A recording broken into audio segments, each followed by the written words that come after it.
بسم اللہ الرحمن الرحیم۔ السلام علیکم۔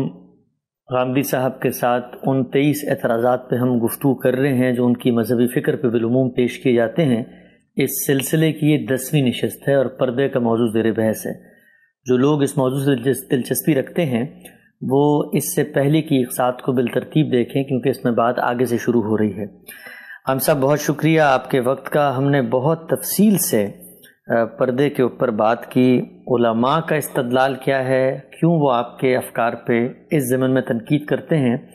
آپ نے سورہ احزاب میں علماء کے استدلال کا جواب دیا اور پھر اپنا مثبت استدلال پیش کیا۔ ایک سوال اگر آپ سے یہ پوچھا جائے کہ علماء نے یہ اعتراض کیا تھا کہ آپ عورت کے پردے کے قائل نہیں ہیں، تو یہ جتنی گفتگو ہم نے کی پچھلے 4-5-6 گھنٹوں میں، اس میں آپ کا جواب کیا ہوگا علماء کے استدلال پہ، اور خود آپ کا جو استدلال تھا کہ اللہ نے اس بارے میں کوئی حکم دیا ہے کہ نہیں دیا؟ میں اس کے جواب میں یہی کہوں گا کہ پردہ، حجاب یہ آپ کی اصطلاحات ہیں۔ اس طرح کی کوئی چیز نہ قرآن میں بیان ہوئی ہے نہ کسی حدیث میں بیان ہوئی ہے۔ یہ غلط فہمی کس وجہ سے ہوئی اس کے وجوہ میں بیان کر چکا ہوں۔ یعنی رسالت میں آپ صلی اللہ علیہ وسلم کی ازواج مطہرات کو بعض ہدایات کی گئیں، وہ یقیناً حجابی کی ہدایات تھیں، ان کو عام سمجھ لیا گیا۔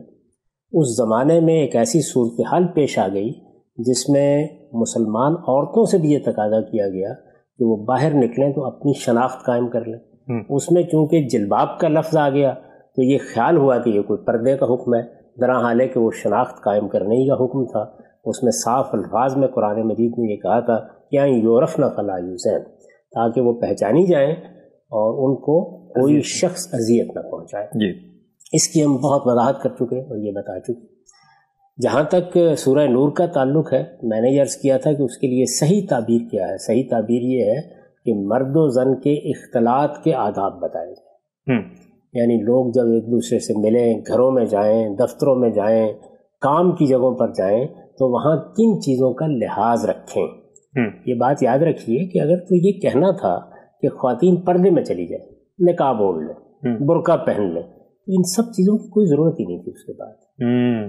یہ جو آداب بتائے جا رہے ہیں اسی لیے بتائے جا رہے ہیں کہ لوگوں کو باہر جانا ہے، کام کرنے ہیں، معاملات انجام دینے ہیں، معمولات باقی رکھنے ہیں۔ خواتین کو کسی جگہ ملازمت کرنی ہے آج کے زمانے میں۔ قدیم زمانے میں کہیں کھیت میں جانا ہے، کہیں کھانا لے کے جانا ہے، کہیں چارہ اٹھا کے لانا ہے، کہیں خود کھیت میں فصل کے بونے یا اس کی برداشت کے موقع پر کام کرنا ہے۔ یہ سب جتنی چیزیں ہیں ان کا لحاظ رکھ کے، تاکہ سوشل آزادیوں پر بھی کوئی پابندی نہ لگے، معاشی معاملات میں بھی کوئی رکاوٹ نہ پڑے، اللہ تعالیٰ نے کچھ آداب، کچھ ایٹیکیٹس بتائے ہیں۔ تو اس لیے میں تو اسی پر اصرار کروں گا کہ قرآن مجید میں عام مسلمان عورتوں کے لیے پردے کا کوئی حکم نہیں ہے، کہیں بیان نہیں ہوا۔ سورہ نور میں جو ہدایات دی گئی ہیں وہ بنیادی طور پر آداب کی نوعیت کی ہیں، یعنی اس میں ملنے جلنے کے طریقے، شائستہ طریقے، مہذب طریقے بتائے گئے ہیں، اور میں اس کو ایٹیکیٹ ہی سے تعبیر کرتا ہوں۔ آپ صاحب بہت شکریہ، آپ نے بڑی مختصر سے وقت میں جو پوری بحث جس پس منظر میں شروع ہوئی تھی اس کا خلاصہ کیا، اور آپ نے اس پوری بحث کو کہاں سے دیکھا ہے۔ پہلے علماء کا وہ استدلال جو آپ کی فکر پہ پیدا ہوتا ہے، ان کی بنائے استدلال سورہ احزاب، اس پر آپ نے اپنا نقطہ نظر پیش کیا، اور پھر اپنا مثبت نقطہ نظر سورہ نور کی روشنی میں تفصیل سے بتایا۔ ہم اسی ترتیب کو لے کے چلیں گے کہ سورہ نور کی انڈرسٹینڈنگ جو آپ کی تھی، اس پر بھی ہمارے جو روایتی علماء ہیں وہ متفق نہیں ہیں، تو ان کا استدلال ایک ایک کر کے میں آپ کے سامنے رکھتا ہوں۔ نور سے آپ نے 3 ہدایات بیان کی تھیں کہ غض بصر، حفظ فروج اور زینتوں کے بارے میں اللہ کی ہدایت۔ پہلی چیز غض بصر، اس پہ آپ کا جو نقطہ نظر تھا وہ یہ تھا کہ نظریں جو ہیں وہ تاڑنے والی نہ ہوں، خد و خال کا جائزہ لینے والی نہ ہوں، مرد اور دونوں کو یہ کہا گیا ہے۔ میں ایک مختصر سے اقتباس آپ کے سامنے پڑھتا ہوں، یہ معرف القرآن بڑی مارکت الآراء تفسیر ہے، مفتی شفیع علیہ رحمہ کی مفتی اعظم بھی رہے ہیں۔ وہ یہ لکھتے ہیں کہ ابتدائی حصے میں تو وہی حکم ہے جو اس سے پہلے آیت میں مردوں کو دیا گیا کہ اپنی نظریں پست رکھیں، یعنی نگاہیں پھیر لیں۔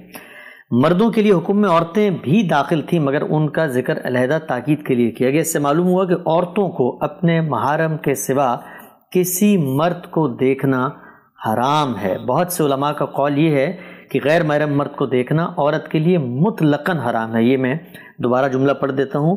وہ لکھتے ہیں کہ بہت سے علماء کا یہ قول ہے کہ غیر محرم کو دیکھنا عورت کے لیے مطلقاً حرام ہے، خواہ شہوت اور بری نیت سے دیکھے یا بغیر کسی نیت اور شہوت کے دیکھے، دونوں صورتوں میں حرام ہے۔ اور پھر مفتی شفیع علیہ رحمہ اپنے اس نتیجہ فکر کا استدلال پیش کرتے ہیں سیدہ ام سلمہ اور ام میمونہ کی روایت سے کہ جب عبداللہ ابن ام مکتوم آ گئے تو رسول اللہ صلی اللہ علیہ وسلم نے فرمایا، وہ نابینا تھے تو عورتوں کو کہا کہ اندر چلی جاؤ کیونکہ تم تو نابینا نہیں ہو۔ تو غض بصر سے جو نتیجہ آپ نے نکالا ہم سب، اس کے مقابل میں یہ روایت بھی موجود ہے، اور مفتی شفیع کہتے ہیں کہ علماء کا یہی قول ہے کہ مطلقاً حرام ہے۔ کیا کہتے ہیں؟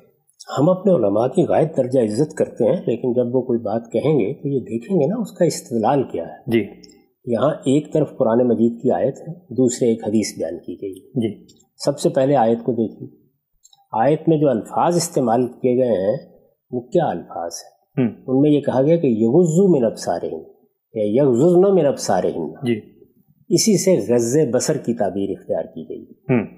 غض بصر کا مطلب کیا ہے؟ جی، کیا اس کا مطلب یہ ہے کہ آپ آنکھیں بند کر لیں، آپ بالکل نہیں دیکھیں، آپ نگاہیں ہٹا لیں، آپ زمین پر دیکھتے رہیں؟ کیا یہ مطلب ہے؟ میں نے آپ سے عرض کیا کہ اس کے یہ معنی نہیں ہے۔ جی، عربیت کی روح سے اس کا مدعا کیا ہوتا ہے اس کو خود قرآن مجید سے سمجھ لیجیے۔ اچھا، قرآن مجید میں یہ فعل دوسری جگہوں پر بھی استعمال ہوا ہے۔ اچھا، 2 مقامات پر بالکل وضاحت سے قرآن مجید نے اس مدعا کو خود واضح کر دیا ہے۔ قرآن مجید کی سورہ حجرات میں دیکھیے، جی، وہاں رسالت مآب صلی اللہ علیہ وسلم کی بارگاہ میں بیٹھنے کے آداب بتائے گئے ہیں۔ جی، اس میں کیا کہا ہے؟ ان الذین یغضون اصواتهم عند رسول اللہ اولئک الذین امتحن اللہ قلوبهم للتقوی۔ اچھا، وہ لوگ جو رسالت مآب صلی اللہ علیہ وسلم کی بارگاہ میں اپنی آوازوں کو پست رکھتے ہیں۔ یہاں کیا کہا ہے سورہ نور میں؟ نگاہوں کو پست رکھتے ہیں، وہاں کہا ہے آوازوں کو پست رکھتے ہیں۔ کیا مطلب ہے اس کا؟ پست یعنی آواز نکلنی نہیں چاہیے، نہیں، انہیں رسالت مآب صلی اللہ علیہ وسلم کی بارگاہ میں بولنا نہیں چاہیے، نہیں، بات نہیں کرنی چاہیے۔ تو جو مدعا وہاں ہے وہی مدعا یہاں، یعنی ایک ہی فعل ہے جو استعمال ہوا۔ ایک ہی فعل استعمال ہوا ہے، اچھا، وہی غض یغض ہے۔ یعنی یہاں اس کا مفعول ابصار ہے، وہاں اصوات ہے۔ اچھا، آپ اپنی آواز کو پست رکھیں، یہاں کہا ہے اپنی نگاہ کو پست رکھیں۔ تو آواز کی پستی کا کیا مطلب ہے؟ یعنی آپ مخاطب کا احترام ملحوظ رکھیں، عزت ملحوظ رکھیں، آواز میں ایسی کرخت کی نہ ہو، آواز کو بلند کرنے کی کوشش نہ کریں، بات کو آگے بڑھانے کا طریقہ اختیار نہ کریں، بارگاہ نبوت کے آداب کا لحاظ رکھیں، یہی کہیں گے نا؟ جی، تو بالکل یہی بات ہم یہاں کہہ رہے ہیں، یعنی اپنی نگاہوں کو کھلا نہ چھوڑ دیں، نگاہیں بچا کے رکھیں۔ وہ خط و خال کا جائزہ لینے والی نہیں ہونی چاہیے، وہ تاڑنے والی نہیں ہونی چاہیے، ان میں شرافت ہونی چاہیے۔ تو نگاہ کی پستی سے یہاں یہ مراد ہے۔ اچھا، دوسری جگہ دیکھیے، قرآن مجید نے سورہ لقمان میں ہمیں عمومی زندگی سے متعلق بعض چیزوں پر تنبیہ کی ہے، اخلاق کی ہدایات دی۔ وَاقْصِدْ فِي مَشْيِكَ وَاغْضُضْ مِنْ صَوْتِكَ إِنَّ أَنْكَرَ الْأَصْوَاتِ لَصَوْتُ الْحَمِيرِ، یعنی اپنی چال میں میانہ روی پیدا کرو، اپنی آواز میں پستی رکھو، یہ نہیں کہا چپ ہو جاؤ۔ وَاغْضُضْ مِنْ صَوْتِكَ، اس کے بعد دیکھیے کوئی گنجائش نہیں رہے گی، باقی واضح کر دیے إِنَّ أَنْكَرَ الْأَصْوَاتِ لَصَوْتُ الْحَمِيرِ، سب سے بری آواز گدھے کی آواز ہوتی ہے۔ تو یعنی بری آوازیں جو ہیں وہ نہیں ہونی چاہیے، چیخنے چلانے کا طریقہ نہیں ہونا چاہیے۔ یہ کوئی آدمی خطابت میں اختیار کرے، گفتگو میں اختیار کرے، بات چیت میں اختیار کرے، ظاہر ہے کہ یہ محمود نہیں ہوگا، مذموم ہوگا۔ تو بالکل وہی بات جو یہاں کہی گئی ہے وہ یہاں کہی گئی ہے۔ تو میرے نزدیک تو عربیت کی روح سے اس کا صحیح مفہوم وہی ہے جو میں نے بیان کر دیا ہے، یعنی ہماری نگاہوں میں حیا ہونی چاہیے، جس طرح کی ایک شریف آدمی کی نگاہ اٹھتی ہے یہ ویسی نگاہ ہونی چاہیے۔ ہم اپنی بہو بیٹیوں کو جس نگاہ سے دیکھتے ہیں ایسے ہی ہمیں اجنبی خواتین کو دیکھنا چاہیے۔ بات کرنا پڑتی ہے، نگاہ اٹھانا بھی پڑتی ہے۔ آپ کہیں کام کر رہے ہیں، کسی دفتر میں ہیں، آپ کہیں پڑھا رہے ہیں، آپ متعلم ہیں یا معلم ہیں، ہر جگہ نگاہیں اٹھیں گی، لیکن وہ نگاہیں کیسی ہونی چاہیے؟ تو غض بصر کا مدعا یہ ہے۔ ان دونوں جگہوں کے اوپر ذرا آپ وہ ترجمہ کیجئے جو مولانا نے فرمایا ہے۔ تو یہ علماء نے کہیے کہ آواز نکالنا حرام ہے، بات کرنا حرام ہے، کہیں گے یہ بات؟ نہیں، یہی کہیں گے کہ آواز میں تہذیب ہونی چاہیے، آواز میں پستی ہونی چاہیے۔ اس کا تقابل کر کے قرآن نے بتایا اِنَّ أَنْكَرَ الْأَصْوَاتِ لَصَوْتُ الْحَمِيرِ، گدھے کسی آوازیں نہ نکالا کرو۔ تو یہاں کیا ہے؟ آواز نکالنے سے نہیں روکا جا رہا، آواز کی نوعیت زیر بحث ہے. رسالت مآب صلی اللہ علیہ وسلم کی بارگاہ میں بھی یہی صورتحال ہے. تو میرے نزدیک تو یہ مدعا کسی طرح بھی ان الفاظ سے برآمد نہیں کیا جا سکتا.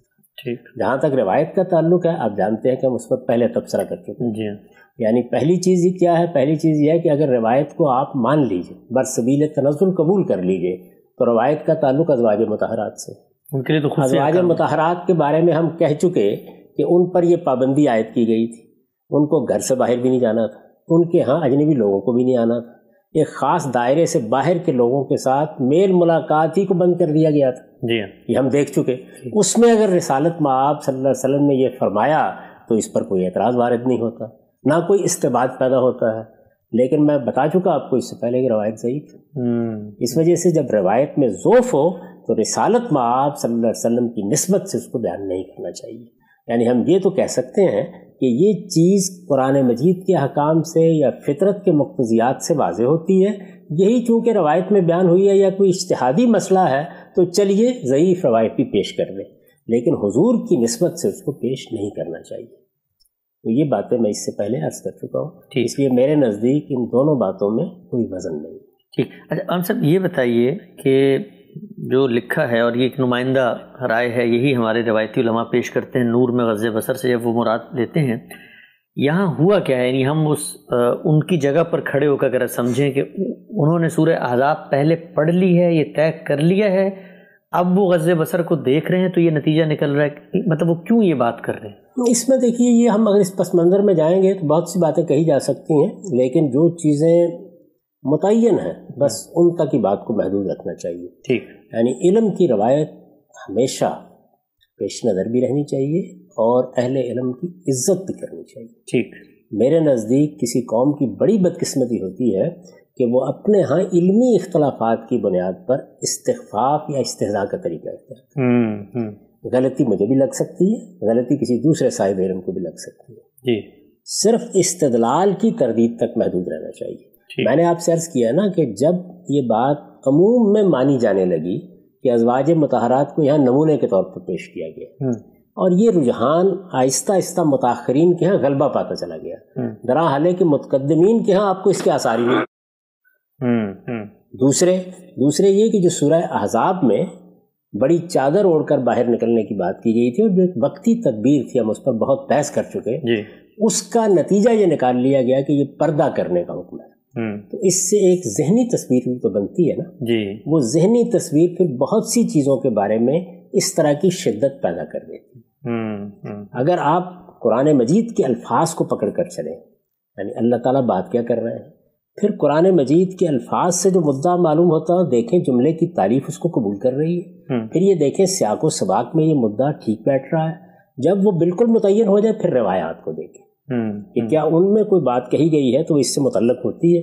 تو اب دیکھیے نا یہاں بھی کیا ہوا ہے، یعنی پہلے ایک ذہنی تصور کے تحت غض بصر کا مفہوم طے کیا گیا، اس کے بعد یہ فرق کیے بغیر کہ روایت کا تعلق ازواج مطہرات سے ہے، اس روایت سے بھی استدلال کر لیا گیا. تو میں نے توجہ دلائی بہت ادب کے ساتھ، اور میں پھر گزارش کروں گا کہ اہل علم کا ادب، ان کا احترام ہر حال میں ملحوظ رکھنا چاہیے. توجہ میں نے ظاہر دلائی ہے کہ نہ یہ صرف یہ کہ الفاظ اس کو قبول نہیں کرتے، روایت ازواج مطہرات سے متعلق ہے اور پھر روایت بھی ضعیف ہے. تو اس لیے یہ سارا کا سارا استدلال بے بنیاد استدلال ہے. ٹھیک. اچھا ہم صاحب اگر نتیجے کے لحاظ سے دیکھیں، مثلا ہم یہ کہتے ہیں سارے احکام کا مقصد مذہب کے پیوریفیکیشن ہے، تزکیہ ہے، تو اگر نتیجے کے اعتبار سے مفتی صاحب کی رائے کو دیکھیں کہ بھئی نگاہیں آپس میں ان کا میل جولی نہ ہو، تو وہ جو باقی کی ساری ہدایات ہیں، فتنہ پیدا نہ ہو، زنا کی طرف میلان نہ ہو، خد و خال کا جائزہ نہ لے، تو یہ تو مطلب نتیجے کے لحاظ سے تو بڑی زبردست رائے ہے کہ اس سے تو مذہب کا اصل مقصد بہت آسانی سے حاصل ہو سکتا ہے. یہ دیکھیے بات یہ ہے کہ مذہب کا مقصد کس طرح حاصل ہوگا یہ میں نہیں بتاؤں گا، یہ مفتی صاحب بھی نہیں بتائیں گے، یہ اللہ تعالیٰ ہی بتائیں گے. یعنی یہ تو ہو سکتا ہے کہ ہم مقصد طے کرنے کے لیے بیٹھیں اور لوگوں کو ہر کام ہی سے روک دیں. آپ جانتے ہیں کہ لوگوں نے جب مذہب کا مقصد خود طے کیا تو اس میں تو رہبانیت بھی پیدا ہو گئی، لوگوں نے دنیا چھوڑ دی، وہ تپسیا کرنے کے لیے جنگلوں میں نکل گئے. تو اللہ تعالیٰ نے جو پیغمبروں کے ذریعے ہدایت دی ہے اس کا مقصد ہی یہ ہے کہ انسان کو ان اختلافات سے نکال دیا جائے اور اس کو وہ راہ راست دکھائی جائے، صراط مستقیم دکھائی جائے جس میں کوئی بے اعتدالی نہ ہو. آپ اللہ تعالیٰ کے احکام میں بیان کر چکا نا سب کے سب پچھلی نشستوں میں، ان کو سامنے رکھ کر دیکھیں. یعنی ان میں آداب بھی ہیں، ان میں بعض احتیاطوں کو بھی ملحوظ رکھنے کی ہدایت کی گئی ہے، ان میں تہذیب اور ثقافت کے پہلو بھی ملحوظ ہیں، اور اس کے ساتھ زندگی کے معاملات پر کوئی پابندی نہیں لگتی. یعنی خواتین کام کرنا چاہتی ہیں، وہ کھیتوں میں جانا چاہتی ہیں، وہ دفتروں میں جانا چاہتی ہیں، وہ پڑھانا چاہتی ہیں، وہ طبی خدمات انجام دینا چاہتی ہیں، کسی جگہ پر بھی کوئی رکاوٹ نہیں پیدا ہوتی. وہ اپنی زندگی کے تمام معاملات انجام دے سکتی ہیں اور اپنی شناخت کو قائم رکھ کے انجام دے سکتی ہیں. یعنی اس شناخت کو فراموش کر کے نہیں.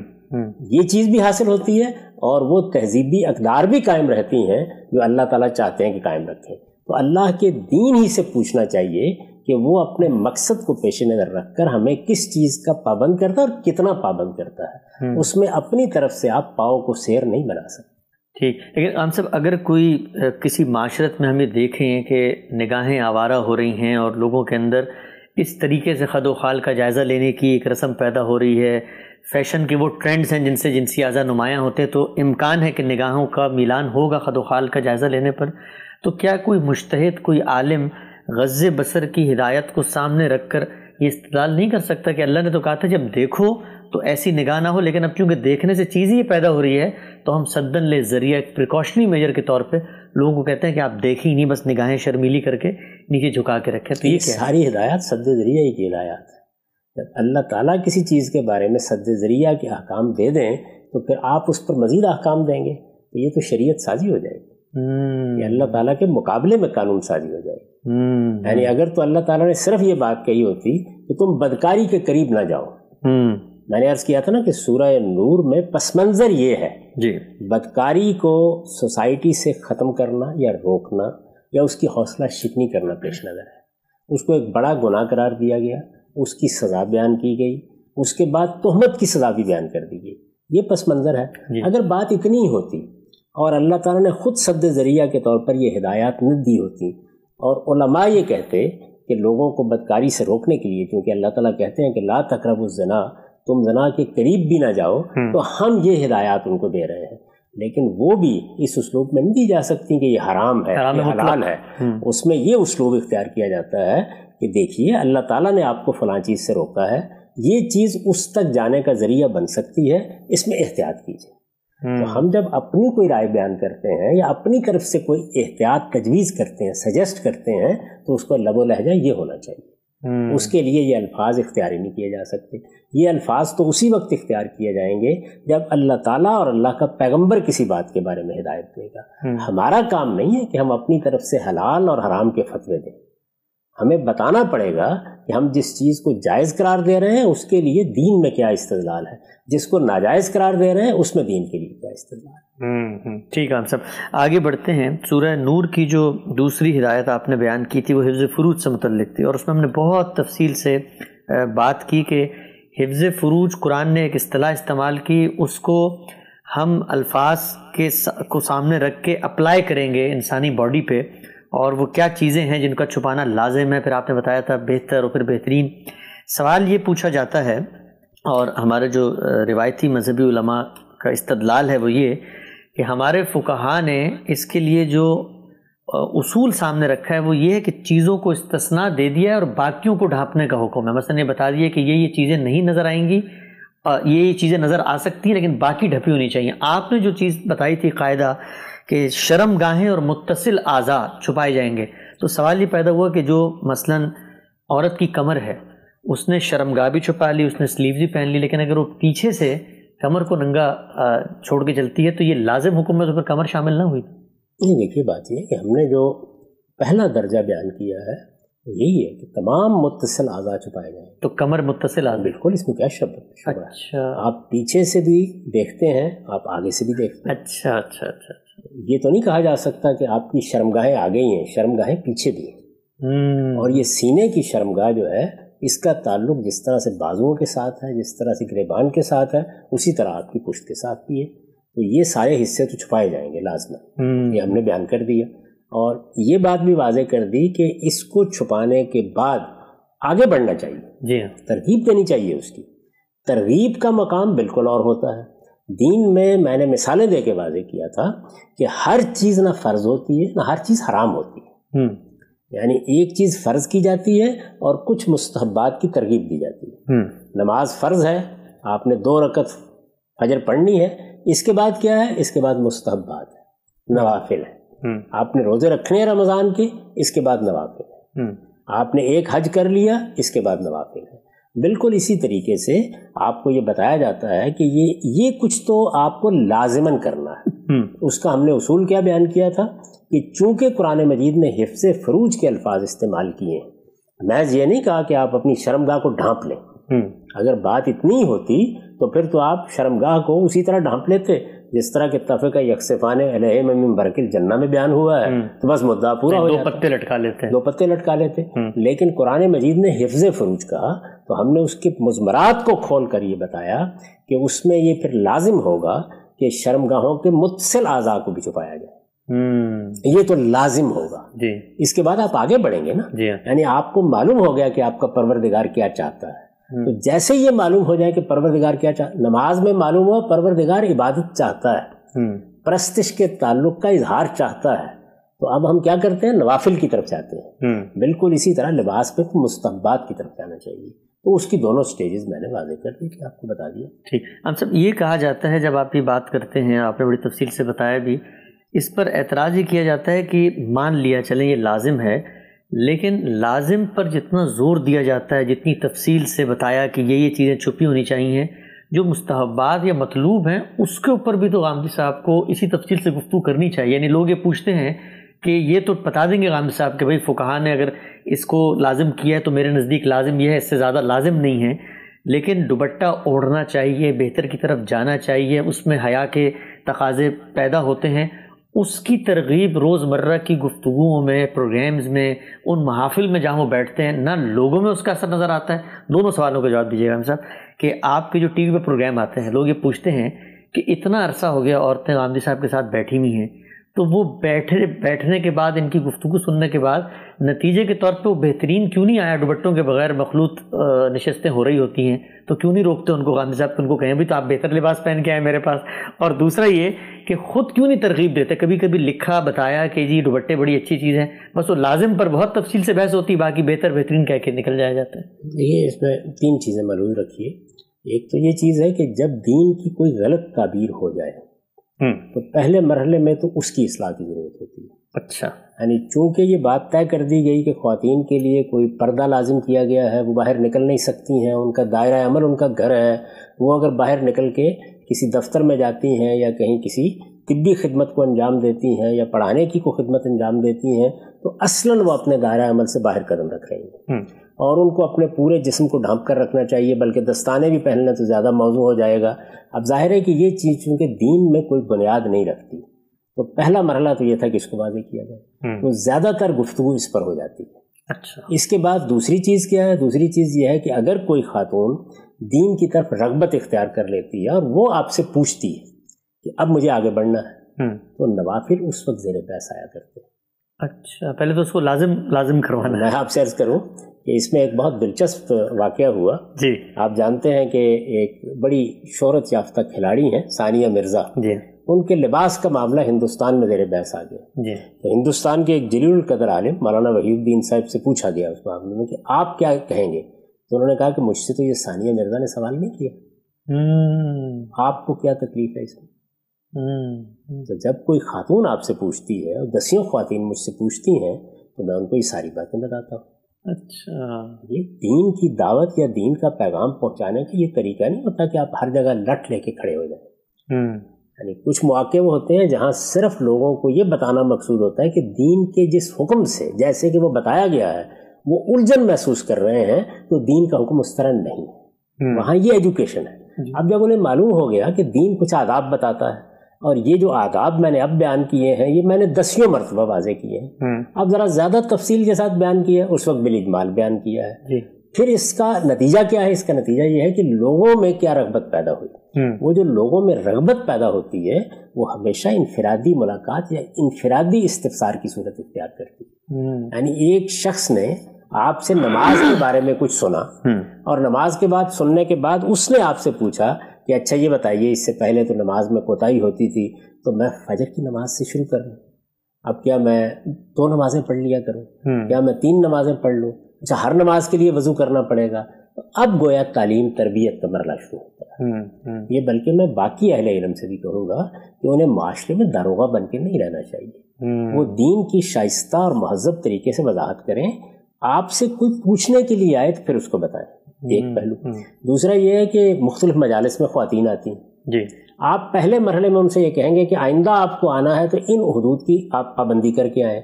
تو میں یہ عرض کرتا ہوں کہ یہ تو عام آداب ہے. کیا تمام مرد جو آتے ہیں ان سے بھی پہلے یہ سوال کیا جائے کہ آپ نماز کے پابند ہیں یا نہیں؟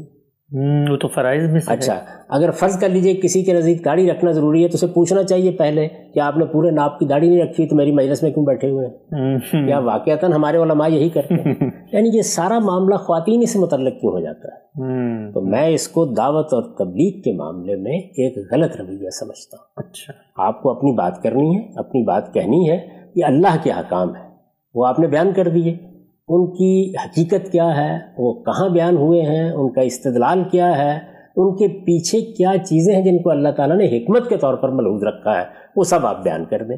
لوگوں نے فیصلہ کرنا ہے کہ وہ کتنا عمل کریں گے. ہمارا کام ایک ایک فرد کو متنبع کرنا یا اس کو براہ راست کسی مجلس میں بیٹھ کے توجہ دلانا نہیں ہے. یہ طریقہ خود رسالت مآب صلی اللہ علیہ وسلم نے کبھی اختیار نہیں کیا.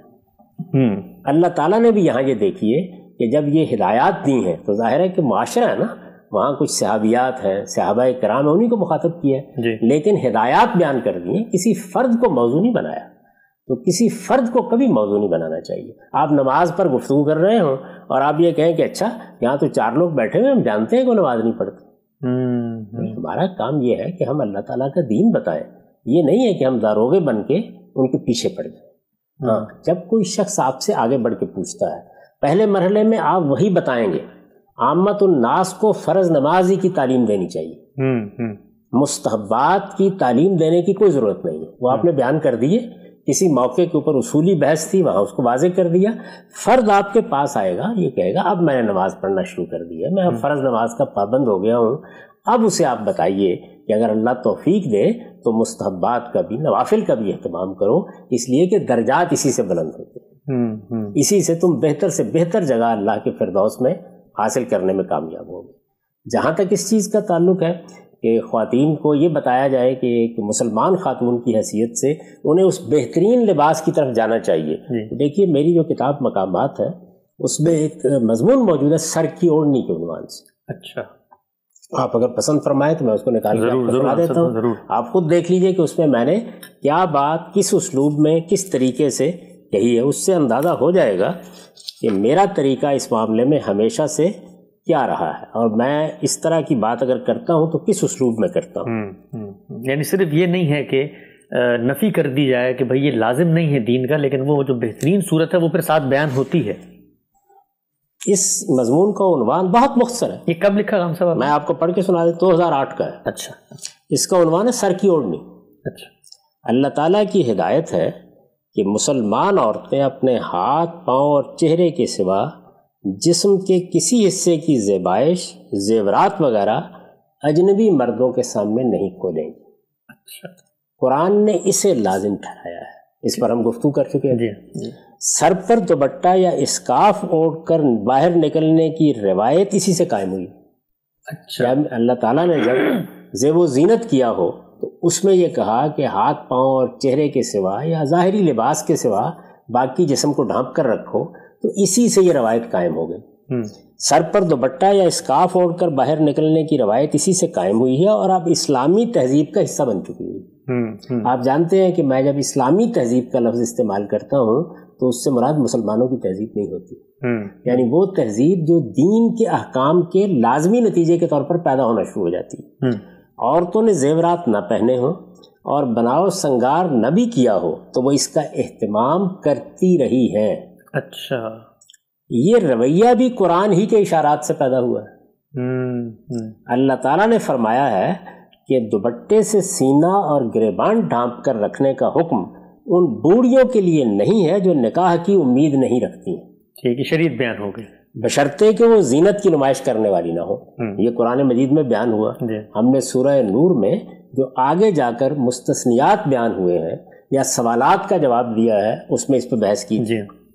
قرآن کا ارشاد ہے کہ وہ اپنا یہ کپڑا مردوں کے سامنے اتار سکتی ہیں، یعنی یہ جو گریبان پر دوپٹہ لینے کا حکم تھا اس میں کوئی حرج نہیں ہے، مگر ساتھ ہی وضاحت کر دی ہے کہ پسندیدہ بات ان کے لیے بھی یہی ہے کہ احتیاط کریں اور دوپٹہ سینے سے نہ اتاریں۔ پسندیدہ بات، یہ دیکھیے اب قرآن مجید وہی فرق کر رہا ہے جو میں نے آپ کو توجہ دلائی کہ کچھ چیزیں لازم ہوتی ہیں، کچھ پسندیدہ ہوتی ہیں، مستحبات ہوتے ہیں۔ اس سے واضح ہے کہ سر کے معاملے میں بھی پسندیدہ بات یہی ہونی چاہیے، اور بناؤ سنگار نوی کیا ہو تو عورتوں کو دوپٹہ سر پر اوڑھ کر رکھنا چاہیے، پسندیدہ بات یہی ہے۔ یہ اگرچہ واجب نہیں ہے، لازم نہیں ہے، لیکن مسلمان عورتیں جب مذہبی احساس کے ساتھ جیتی اور خدا سے زیادہ قریب ہوتی ہیں تو وہ یہ احتیاط لازماً ملحوظ رکھتی ہیں۔ اچھا، یعنی دیکھیے دو چیزیں یہاں بیان کی گئی ہیں، ایک یہ کہ مذہبی احساس پیدا ہو، یہ محض احکام بیان کر دینے سے نہیں ہوتا، یہ اصل میں اللہ تعالیٰ کے ساتھ تعلق سے ہوتا ہے۔ اللہ تعالیٰ کے منشا اور اہداف جو قرآن مجید میں بیان ہوئے ہیں ان کو سمجھ لینے سے ہوتا ہے۔ یہ آپ قانون کے طریقے پر لوگوں کو نہیں بتا سکتے، قانون اتنا ہی بتانا چاہیے جتنا قانون ہے۔ یعنی جب میرے سامنے عام لوگ آئیں گے اور مجھے یہ معلوم ہے کہ 5% لوگ بھی نماز کا اس طرح اہتمام نہیں کرتے جس طرح کہ اللہ تعالیٰ چاہتے ہیں کہ 5 وقت نماز کا اہتمام کیا جائے، تو میں پہلے فرض نماز ہی کی تلقین کروں گا۔ میری کوشش یہ ہوگی کہ اس کم سے کم کی طرف لوگ آئیں۔ یعنی دین جب بیان کیا جاتا ہے تو وہ عامت الناس کو سامنے رکھ کے بیان کیا جاتا ہے، خاص طور پر پبلک جگہوں کے اوپر۔ اب لوگوں میں شوق پیدا ہوگا، دین کی رغبت پیدا ہوگی، وہ دین سے دور کھڑے ہیں اس کے قریب آئیں گے، جب وہ آئیں گے تو اب وہ تعلیم حاصل کرنا چاہیں گے۔ اس وقت کیا چیز پیدا ہوتی ہے؟ مذہبی احساس پیدا ہوتا ہے، اللہ سے قریب ہونے کا جذبہ پیدا ہوتا ہے، جنت میں اعلیٰ ترین درجات حاصل کرنے کی خواہش پیدا ہوتی ہے۔ اب مستحبات بتائے جاتے ہیں، اب نوافل کی ترغیب دی جاتی ہے، اب یہ کہا جاتا ہے کہ اس چیز کا لحاظ رکھیے۔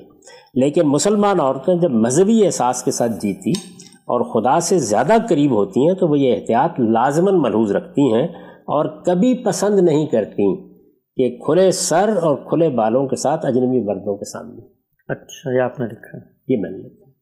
تو اس کا مطلب یہ کیا ہے؟ اس کا مطلب یہ ہے کہ 2008 سے میں یہی تلقین کر رہا ہوں، انکریج کر رہے دوپٹہ پہننا، یہی تلقین کر رہا ہوں، لیکن یہ فرق واضح کر کے تلقین کر رہا ہوں کہ آپ کے لیے لازم کیا ہے۔ میں نے حفظ فروج پر گفتگو کرتے ہوئے بار بار یہ توجہ دلائی تھی کہ آپ کی ساری سوسائٹی کروڑوں کی تعداد میں اس وقت مسلمان ہے، عورتیں بھی کروڑوں کی تعداد میں، ان میں بچیاں بھی ہوں گی، ابھی جوانی کی عمر کو پہنچتی ہوئی بچیاں بھی ہوں گی، کالجوں میں جانے والی بھی ہوں گی، اسکولوں میں خدمات انجام دینے والی بھی ہوں گی، دفتروں میں جا کے کوئی کام کرنے والی بھی ہوں گی، زندگی کے مختلف شعبوں میں خواتین آگے بڑھ رہی ہیں۔ ان سب خواتین کو آپ پہلے لازم بتائیں گے، اگر وہ لازم کا احساس کر لیں گی اور اس کے بعد اپنے رب کی خوشنودی کے لیے آگے بڑھنا چاہیں گی تو مستحبات اس وقت ذکر کیا کرتے ہیں۔ اور یہی طریقہ میں بہت ادب کے ساتھ علماء سے درخواست کروں گا، انہیں بھی اختیار کرنا چاہیے۔ وہ مطلق حرام اور واجب اور فرض سے کم سے گفتگو ہی نہیں کرتے، پہلے متعین کر کے بتائیں کہ ہم نماز پر گفتگو کر چکے، یعنی آپ اپنے بچے کو بتا رہے ہیں تو 17 رکعتوں سے بات نہیں شروع ہوگی، ٹھیک، آپ پہلے ان کو یہ بتائیں گے کہ آپ پر 4 رکعتیں عشاء کے وقت فرض کی گئی ہیں، اگر آپ نے وہ پڑھ لی ہے تو اللہ کے ہاں مواخذے سے آپ نکل گئے۔ اب یہ بتائیے کہ اللہ کی عبادت کیا چیز ہے، اللہ سے تعلق کیا چیز ہے، اللہ تعالیٰ سے تعلق کا اظہار پرستش میں کیسے ہوتا ہے، اللہ تعالیٰ کے ساتھ تعلق کا اظہار اطاعت میں کیسے ہوتا ہے، اللہ تعالیٰ کے ساتھ تعلق کا اظہار اپنے جان و مال کو اس کو نظر کر دینے کی صورت میں کیسے ہوتا ہے۔ تو آپ اس پورے فلسفے اور حکمت کا جب شعور پیدا کریں گے تو اب یہ جذبہ پیدا ہوگا جس کو میں نے یہاں مذہبی احساس سے تعبیر کیا، پھر مستحبات کی تعلیم بھی دیا کرتے ہیں۔ ٹھیک ٹھیک ٹھیک، آپ سب بہت تفصیل سے آپ نے یہ جو ایک اعتراض ہے اس کا جواب دیا۔ ایک ضمنی چیز میں یہاں پوچھنا چاہتا ہوں، آپ کا چونکہ جدید پڑھی لکھی خواتین سے بہت انٹریکشن ہوتا ہے، جو ظاہری بات ہے آغاز دوپٹے سے نہیں کرتی، جدید معاشرت میں ان میں جو ہمارا وہ تہذیبی رچاؤ ہے اس طرح نظر نہیں آتا۔ عام خیال یہ ہے اور مذہبی لوگ بالعموم بھی سوچتے ہیں کہ یہ جو خواتین ہیں دوپٹہ نہیں کرتی، بال وال بنا کے آ جاتی ہیں، ان کے اندر جو حیا کا جذبہ ہے وہ نہیں ہوتا، تبھی یہ کام کرتی ہیں۔ آپ کا جو ماضی میں ہزاروں کی تعداد میں ان خواتین سے انٹریکشن رہا، کیا اندازہ ہوا کہ ان کے اندر وہ حیا کی حساسیت موجود ہوتی ہے؟ اس کو اگر تھوڑا اجاگر کیا جائے، انکریج کیا جائے تو آگے بڑھیں گے؟ اے بھائی، مرد ہوں عورتیں ہوں، ہم سب کمزور انسان ہوتے ہیں۔ ہمارے گرد و پیش میں جب ایک معاشرت وجود میں آ جاتی ہے تو ہم اس سے متاثر ہوتے ہیں۔ آپ کیا پہنتے ہیں، آپ کا رہن سہن کیسا ہے، آپ کے یہاں صوفے رکھے ہوئے ہیں یا چاندنی بچھی ہوئی ہے، یہ جتنی چیزیں ہیں، خواہ وہ آپ کے رہن سہن سے متعلق ہوں، آپ کے لباس سے متعلق ہوں، ان میں آپ گرد و پیش سے متاثر ہو رہے ہوتے ہیں۔ اس وقت کروڑوں کی تعداد میں مسلمان ہیں، ہم مدینے میں نہیں بیٹھے ہوئے، یہ چند سو خواتین نہیں ہیں کہ آپ ان کو یہ بتا دیں کہ انصار کی خواتین نے اللہ کا حکم سننے کے بعد یہ طریقہ اختیار کیا تھا اور وہ فوری طور پر اختیار کر لیں گے۔ تو یہ سب جتنی اس طرح کی بھی خواتین ہیں یا مرد ہیں، کیونکہ وہ ایک معاشرتی زاویے سے چیزوں کو دیکھ رہے ہوتے ہیں، تو ان کے باطن میں اتر کر اس طرح کے حکم نہیں لگانے چاہیے۔ میں نے اس طرح کی خواتین کو اللہ سے محبت کرتے دیکھا ہے، میں نے ان کو نمازوں میں روتے ہوئے دیکھا ہے، میں یہ جانتا ہوں کہ ان کو کتنا غیر معمولی اس کا احساس ہوتا ہے کہ ہم سے کوئی غلطی نہ ہو جائے۔ وہ اپنی غلطیوں پر کیسی معافی مانگتی ہیں، بلکہ مردوں کے دل سخت ہوتے ہیں، عورتوں کے دل بڑے نرم ہوتے ہیں۔ جن کے بارے میں ہم اس طرح کے حکم لگا رہے ہوتے ہیں، وہ بعض موقعوں پر، مرد ہوں یا عورتیں، نوجوان لڑکے ہوں یا بوڑھے، بعض موقعوں پر ہم سے کہیں آگے بڑھ کر اللہ کے ساتھ محبت رکھنے والے ہوتے ہیں۔ تو اس لیے اس طرح کے حکم نہیں لگانے چاہیے۔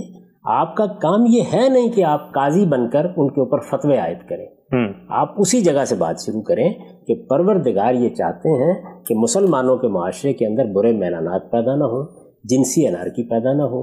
اللہ تعالیٰ یہ کبھی پسند نہیں کرتے کہ بدکاری جیسی چیز ہمارے یہاں شائع و ضائع ہو جائے، اس لیے انہوں نے کچھ آداب بتائے، آداب پھر عرض کر رہا ہوں جی، آداب بتائے ہیں۔ ان آداب میں یہ حصہ لازمی ہے، آپ بچیوں سے کہیں، آپ لڑکوں سے کہیں، یہاں سے آئیے شروع کرتے ہیں اپنے رب کی خوشنودی حاصل کرنے کے لیے، پھر آگے بڑھنے کا جذبہ خود بخود پیدا ہو جائے گا، اور آگے بڑھنے کے اس جذبے کو پھر آپ کو موضوع بنانا چاہیے۔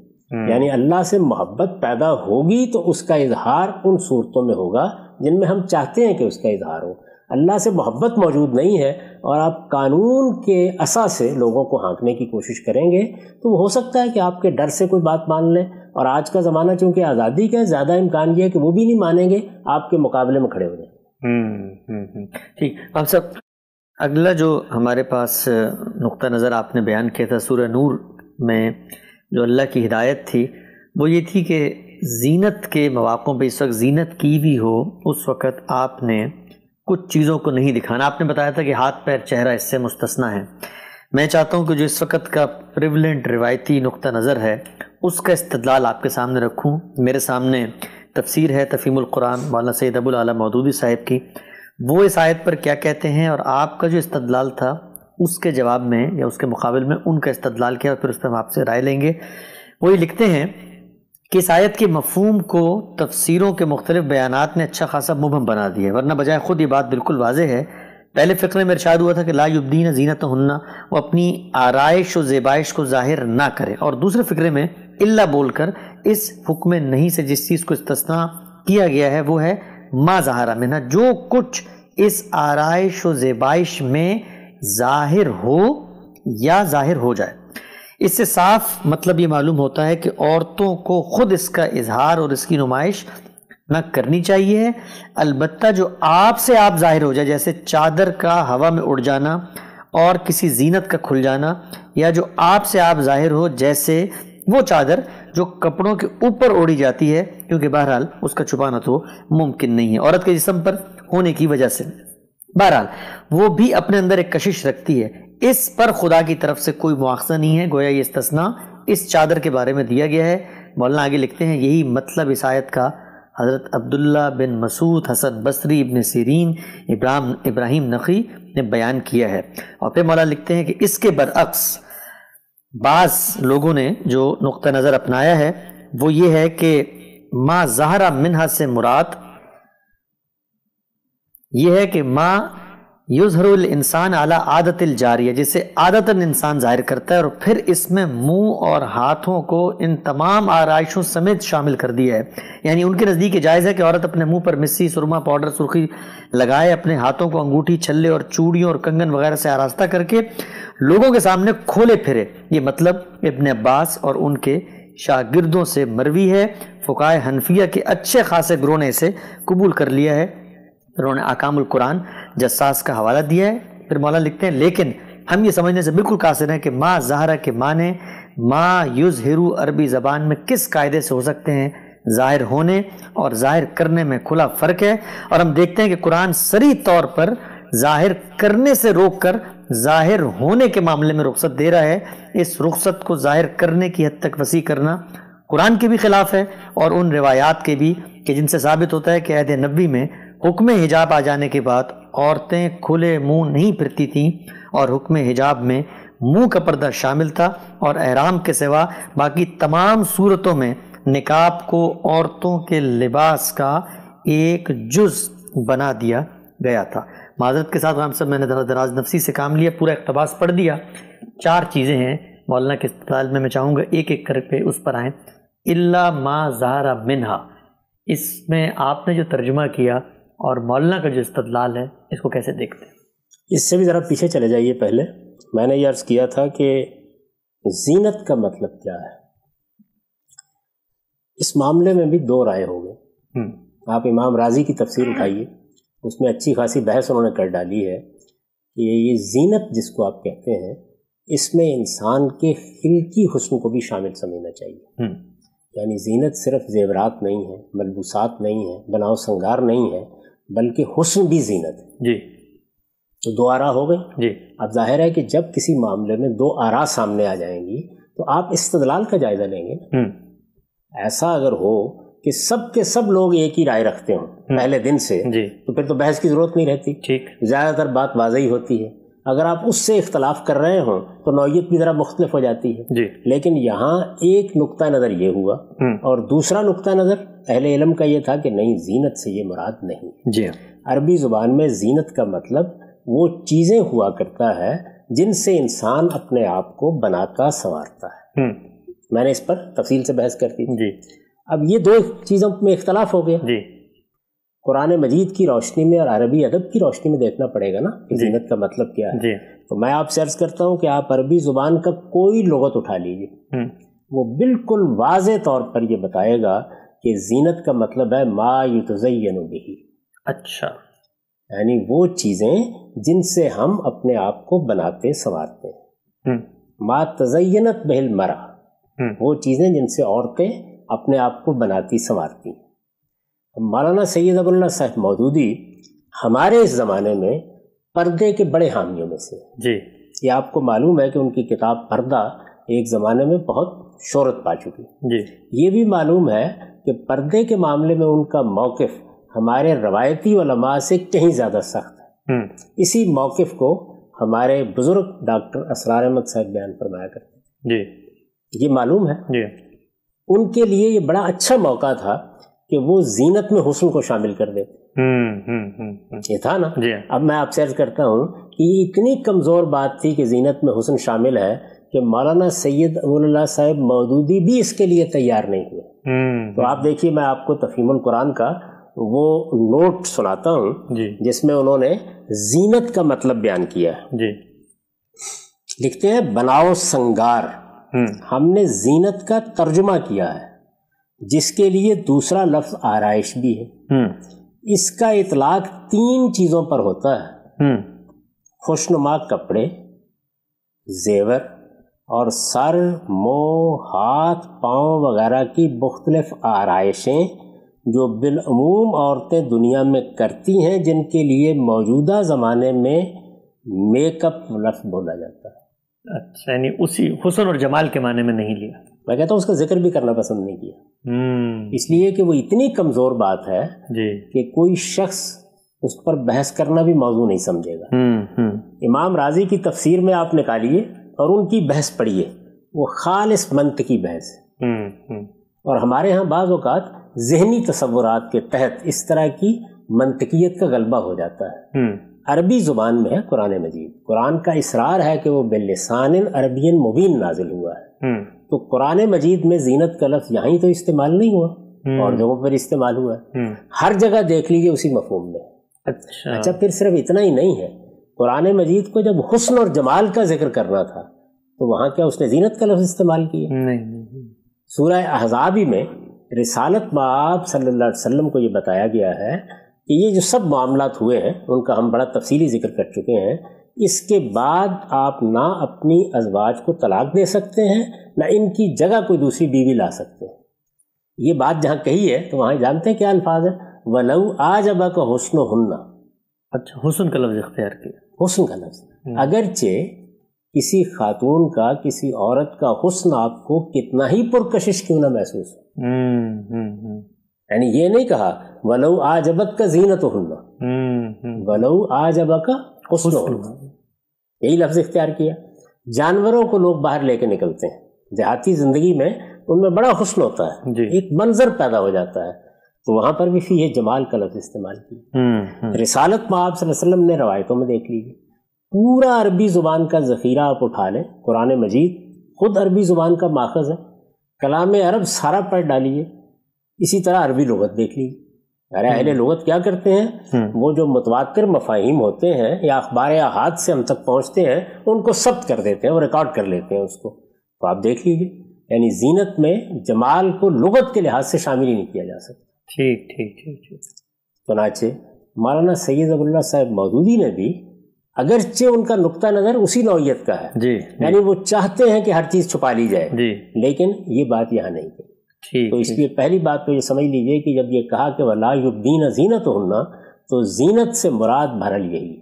ٹھیک. ہم سب ایک چیز اگر آپ اجازت دیں, اتفاق سے چونکہ ابھی زیر بحث ہی تھی, ہمارا وقت ہمارے پاس بہت کم رہ گیا ہے, تو میں چاہوں گا کہ اگلے نقطے پر, کیونکہ تفصیل سے بات کرنی ہوگی, تو ہم اس کو اگلی نشست میں لے کر جائیں اگر آپ کی اجازت ہو. ایسے ہی کریں. جی بالکل. تو ایک چیز صرف میں لحاظ سے بات کی, جی ایک چیز میں صرف عرض کر دوں کہ اس طرح آپ نے مولانا ابو الاعلی مودودی کا حوالہ دیا, تو میں نے غزِ بصر کے معاملے میں معرف القرآن کا حوالہ دیا تھا. انہوں نے بھی لفظ زینت کے اوپر یہ لکھا ہے کہ زینت لغوی معنی کے اعتبار سے اس چیز کو کہا جاتا ہے جس سے انسان اپنے آپ کو مزین اور خوش منظر بنائے. وہ عمدہ کپڑے بھی ہو سکتے ہیں اور زیور بھی. تو گویا زینت کے مفہوم میں آپ یہ بتا رہے ہیں کہ جو امام رازی کا موقف ہے وہ لفظ میں پیدا نہیں ہو سکتا. نہیں, بعض اور لوگوں کا بھی ہے, مثلا آلوسی نے بیان کیا اور لوگوں نے کیا, وہ یعنی یہ کہتے ہیں کہ یہ بھی ہو سکتا ہے کہ اس کا اطلاق اس پر کیا جائے, اور منطقی سے استدلال کرتے ہیں.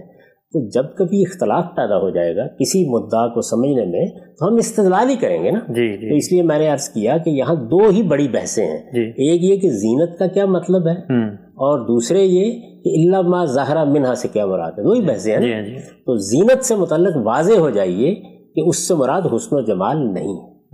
ہمارے ہاں عام طور پر واعظ حضرات, پردے کی تلقین کرنے والے جب اس آیت کو پڑھتے ہیں تو یہ بیان کر دیتے ہیں, اور اس کا نتیجہ بھی سمجھ لیجئے. یعنی ہم یہ پہلے بیان کر چکے ہیں کہ جو ہدایات اوپر دی گئی ہیں, یعنی استیزان, غض بصر اور حفظ فروج, اگر زیب و زینت نہیں کی تو وہیں تک معاملہ محدود رہے گا. جب وہیں تک محدود رہے گا کہ پردے کی بحث اصل میں تو ختم ہو گئی. اب اصل چیز کیا ہے کہ زیب و زینت کی ہو تو پھر کیا پھر برقع اوڑھنا ہے, یا اللہ تعالیٰ نے اس میں کچھ گنجائش دی ہے. تو جب آپ نے یہ مان لیا کہ زینت کا مطلب بناؤ سنگار ہے, تو اب حسن اور جمال کی بحث تو ختم ہو جائے گی. یہ متعین کر لیں, اس پر ہم آج کی گفتگو ختم کر دیتے ہیں کہ یہ تو واضح ہو گیا بالکل کہ ایک کمزور بات تھی. وہ خواہ امام رازی نے کی یا کسی اور نے کی, اس کو خود ان لوگوں کے ہاں بھی قبولیت حاصل نہیں ہوئی. جو پردے کے قائل, پردے کے حامی ہیں, قائل ہیں, ان کے ہاں بھی نہیں ہو سکی, اس لیے کہ عربی زبان میں اس کی کوئی گنجائش نہیں ہے. تو اس کے بعد پھر ہم الا ما ظہر منہا سے متعلق جو استدلال مولانا سید ابو اللہ صاحب مودودی نے پیش کیا اس پر گفتگو کریں گے. میں پھر عرض کر دوں کہ میں اس روایت کا امین ہوں کہ ہمیں اپنے سب اہل علم کی عزت کرنی چاہیے, ان کے ساتھ احترام کا رویہ رکھنا چاہیے. انہوں نے اگر کوئی رائے قائم کی ہے تو انہوں نے بڑی خدمت انجام دی ہے, اس لیے کہ اس سے اللہ کی کتاب کو سمجھنے کی طرف آپ کی رغبت ہوتی ہے. اس کے نتیجے میں مختلف نقطہ نظر سامنے آتے ہیں, اس سے کتاب اللہ کے غوامض کو کھولنے کا موقع ملتا ہے. تو اس کو کبھی بھی استخفاف کی نظر سے نہیں دیکھنا چاہیے. البتہ استدلال کا جائزہ ظاہر بے رحمی سے لیا جائے گا, وہ ہم انشاءاللہ عزیز لیں گے. ٹھیک, ہم سب بہت بہت شکریہ آپ کے وقت کا. انشاءاللہ اگلی نشست میں الا ما ظہر منہا سے کیا مراد ہے اور اس ہدایت کو عہد رسالت میں صحابیات نے کیسے سمجھا، جیسے مولانا نے فرمایا کہ نقاب کو ایک لازم جز بنا دیا گیا تھا، اور پھر کہ عربیت کی روح سے کیا اس جملے میں وہ مفہوم موجود بھی ہے جو آپ نے یہاں پر اخذ کیا۔ انشاءاللہ ان تمام مباحث پہ تفصیل سے ہم اگلی نشست میں بات کریں گے۔ اب تک آپ کے وقت کا بہت شکریہ۔